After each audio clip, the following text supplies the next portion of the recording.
Ayan,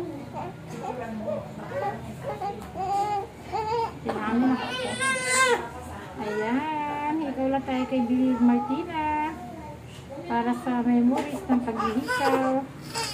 Sabi ko, ako pa ba si Bill? Kailangan ka tayo po eh.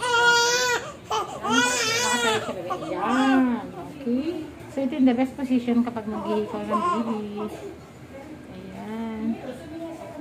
So iyak sila, magugulat.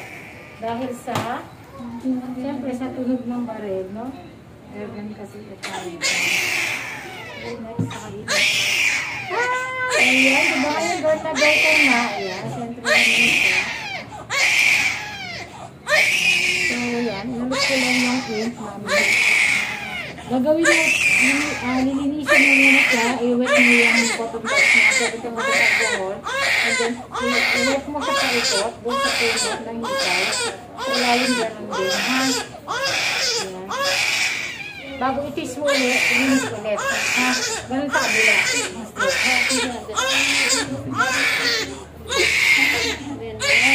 Ayan. Nag-iiyak ang baby. Kapag hinihikaw, nagugulat.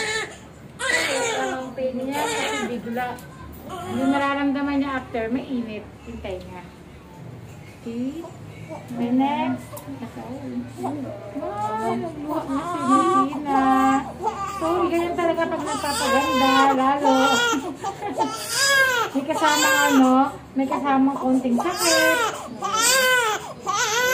Siyempre, para kilit yung iyong pagpunta niya sa kilit.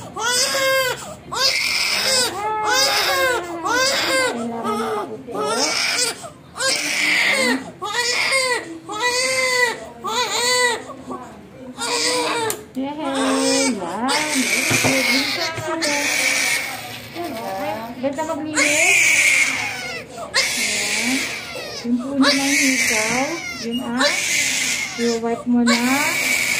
Cotton buds na. Wet ng alcohol. Makikita mo. Ganun din to. Before and after i-twist ng hikaw. Bakit natin kailangan i-twist yung hikaw para madaling matulog, humilom yung sugat. Ayan, kaya hindi kumakot sa kulapit sa hikaw. So, ganun lang o yan. So, at least mga siguro 1 week yan. Isan mo. After magpaligo, isan mo. Katulad din yung pusod, ha? Ganyan na sa pusod. A day. Ayan, salamat. So, okay lang kayo sa YouTube.